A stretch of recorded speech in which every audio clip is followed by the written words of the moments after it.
बिस्मिल्लाहिर्रहमानिर्रहीम। अस्सलाम वालेकुम। कुरान हकीम में हज़रत मूसा अलैहिस्सलाम के मुफस्सल तरीन वाक़े से ये बात वाज़ह तौर पर मालूम हुई कि इनके अहद में जादू बेहद परवान चढ़ चुका था और दीनों दुनिया के मामले में गालिब आ चुका था। बड़े बड़े नामी गरामी जादूगर, काहन और परोहत के फराइज अंजाम देने के अलावा मिस्री फिरौनों के दरबारों में बड़े बड़े ओहदों पर फाइज थे और हर मामले और कारोबार सल्तनत में जादू के जोर से दखील होते रहते थे और अपने फन के इजहार से फिरौन से इनाम और इकराम के हकदार भी करार पाते थे। यही वजह है कि अल्लाह ताला ने मिस्रियों का ओढ़ना बिछोना जादू को करार देते हुए हजरत मूसा अलैहिस्सलाम को नबूवत के साथ साथ रोशनी का मंबा हाथ और असा दिया था ताकि सहरियाती हथकंडों का तोड़ किया जा सके। जब हजरत मूसा अलैहिस्सलाम ने फिरौन के सामने पैगाम हक सुनाया और उसे रोशनी का मंबा हाथ का मौजज़ा दिखलाया तो उसने उन्हें रसूल मानने से इनकार करते हुए अजीम साहिर करार दिया, जिस पर सारा वाक़या कुरान पाक में अल्लाह ताला ने यूं बयान फरमाया। फिरौन से कहा, अगर तेरे पास वाकई कोई निशान है तो तू सच्चों में से है, तू निशान दिखा। बस मूसा अलैहिस्सलाम ने अपना असा फेंका और शान इलाही से वो सांप बन गया और साफ नजर आने लगा। फिर मूसा अलैहिस्सलाम ने अपना हाथ निकाला और वो देखने वालों के सामने बिल्कुल सफेद और मानित सूरज चमकने लगा। इस पर फिरौन की कौम के तमाम सरदारों ने मुतफिका तौर पर कहा, ये जरूर कोई होशियार जादूगर है, ये तुम्हें इस देश से निकालना चाहता है। अब तुम्हारा क्या इरादा है? इस बात पर फिरौन ने अपने आयदीन दरबार के मशवरे से ये तय किया और मूसा अलैहिस्सलाम और उसके भाई हारून अलैहिस्सलाम से थोड़ी सी मोहलत मांगी और पूरे मुल्क से होशियार और काबिल जादूगरों को बुलाने का हुक्म सादिर किया, जिस पर मुल्क भर से होशियार और अपने फन में यकता जादूगर उसके दरबार में पहुँच गए। जादूगरों और फिरौन के दरमियान मुकालमा हुआ। जादूगर, अगर हम मूसा अलैहिस्सलाम पर गालिब आ गए तो हमें क्या सिला लाजमन मिलेगा? फिरौन ने कहा, हाँ, सिला पाओगे और मेरे मुकर्रबों में से हो जाओगे। जादूगरों ने कहा,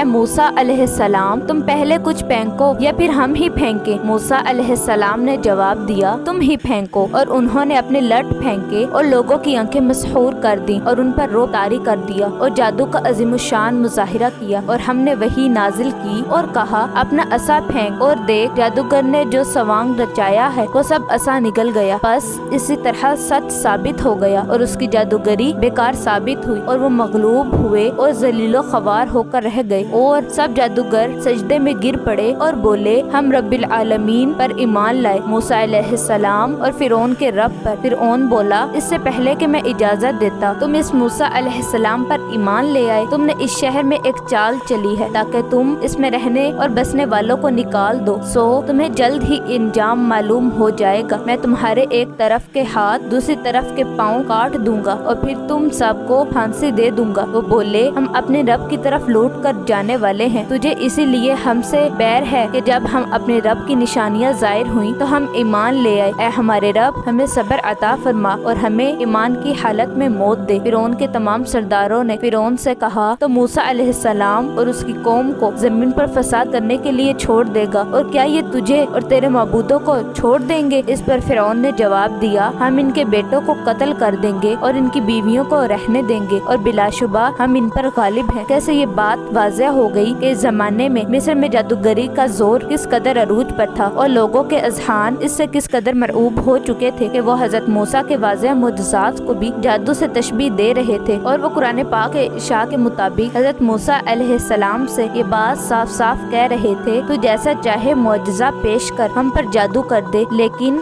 हम तुझे ना मानेंगे। इस इल्हामी वाक़े से ये नुक्ता वाज़ह तौर पर सामने आया कि जादू ज़माने कदीम की कितनी बड़ी हकीकत थी और लोग किस बुरी तरह इससे चिमटे हुए थे। उन्होंने आईने फितरत को समझने के लिए नापायादार, बेबुनियाद, गैर मोतबिर और नाकिस पैमाने और रसूल वाज़ह किए, तोहमातों क़यासात का सहारा लिया। लोग इस बुरी तरह जादू के मती थे कि बिलाखिर पूरी कौम फिरऔन को समुंदर में गर्क होना पड़ा। अल्लाहु अकबर।